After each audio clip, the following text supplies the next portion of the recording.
एक और विषय जो काफी संवेदनशील है मगर उस पर बहुत चर्चा नहीं होती है, वह है अनौपचारिक रिश्ते जो इस सुंदर उम्र में होते हैं, जिसमें हम हैं।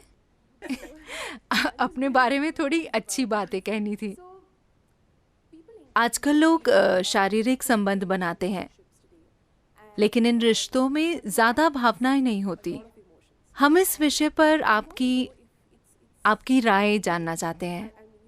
अगर लोग अपनी मर्जी से ऐसे रिश्ते बनाते हैं तो क्या ये सही है या ये क्या है? क्या मैं एक चुटकुला सुना सकता हूँ? बिल्कुल, मुझे चुटकुले पसंद हैं।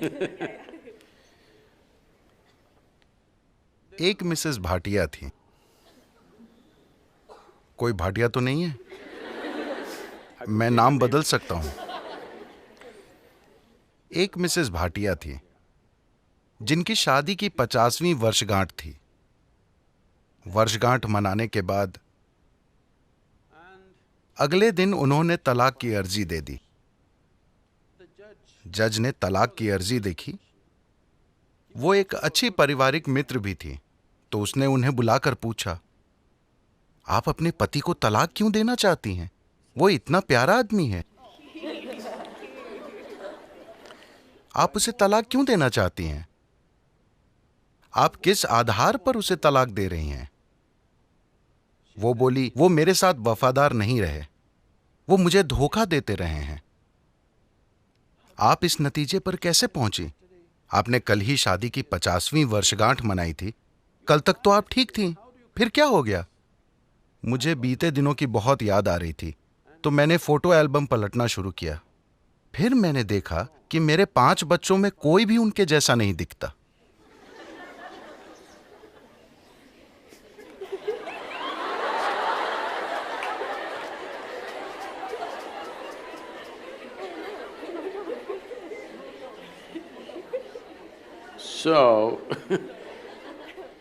देखिए, अभी क्या आपको याद है कि 10 पीढ़ी पहले आपकी दादी की दादी की दादी कैसी दिखती थी?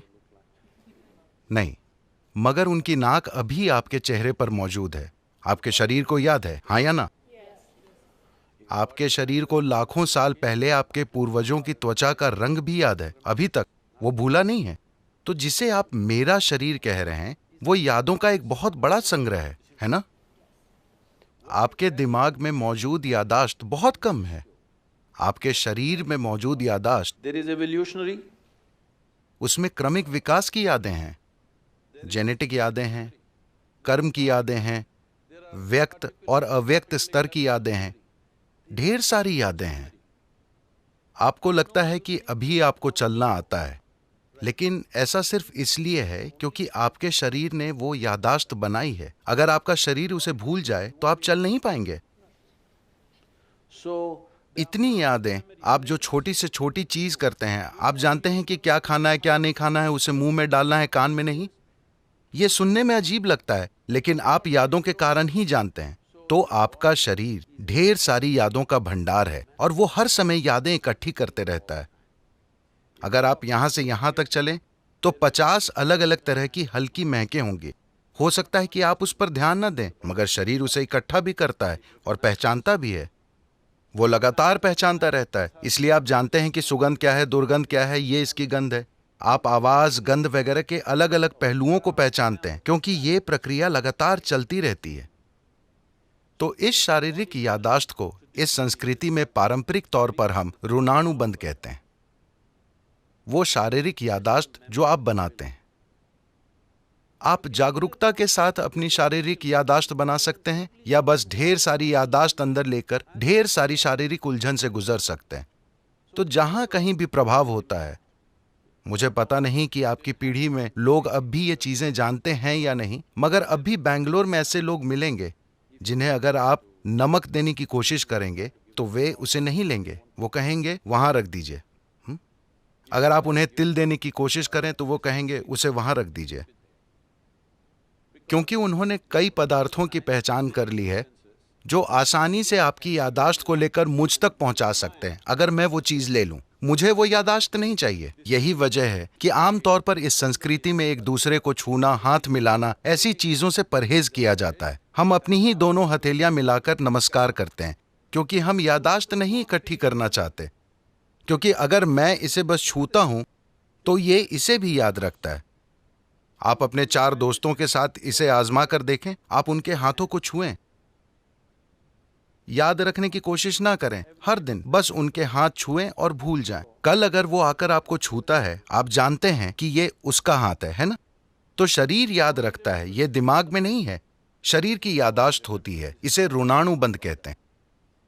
जब यौन संबंध बनते हैं या ऐसी कोई अंतरंगता होती है जिसमें विचार, भावनाएं और शरीर शामिल हों, तो आपके शरीर में जो यादाश्त रह जाती है वो बहुत बड़ी मात्रा में होती है। इसलिए कहा गया है कि आपको इसे जितना हो सके उतना सरल रखना चाहिए। कुछ दूसरे पहलू हैं जहां कुछ तांत्रिक प्रक्रियाओं में ऐसी चीजें होती हैं। वे सालों तक खुद को तैयार करते हैं ताकि शरीर से इतनी दूरी बना ली जाए कि शरीर कहीं से कोई यादाश्त न उठा पाए। इसे एक साधना की तरह किया जाता है, बेलगाम संभोग की तरह नहीं। तो सवाल नैतिकता का नहीं है। सवाल ये है कि आप अपने जीवन में अपने साथ क्या करना चाहते हैं।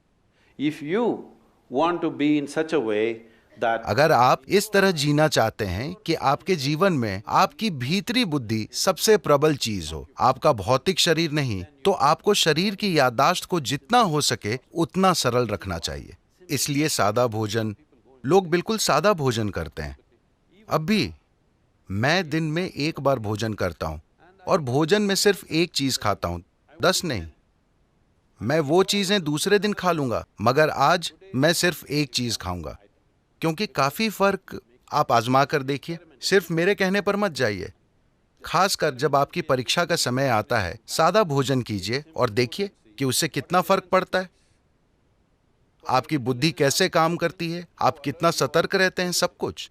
तो आप खुद को क्या बनाना चाहते हैं? आप खुद को एक सेक्सुअल सुपरनोवा बनाना चाहते हैं या or no I'm saying कुछ लोगों का ऐसा इरादा हो सकता है, ये उनके ऊपर है। मगर आप अपने जीवन के साथ क्या करना चाहते हैं, ये आपको तय करना होगा। अगर आपने ये तय किया है तो ये बहुत महत्वपूर्ण है कि आप अनजाने में भारी मात्रा में यादें ना इकट्ठी करें, because this will lead to क्योंकि बाद में आप देखेंगे कि आपके लिए शांत और खुश रहना बहुत मुश्किल होगा, चाहे कुछ भी अच्छा हो रहा हो, simply because they क्योंकि शरीर में उलझन भरी यादें मौजूद हैं। जब इसी प्रकृति का कुछ और आता है तो शरीर में उलझन भरी उथल पुथल होने लगती है। शायद आपके दिमाग में यह ना आए, just physically ये सिर्फ शारीरिक रूप से होता रहेगा। तो ये चुनाव आपको करना है। ये नैतिकता का सवाल नहीं है, ये सवाल है समझदारी से जीने का।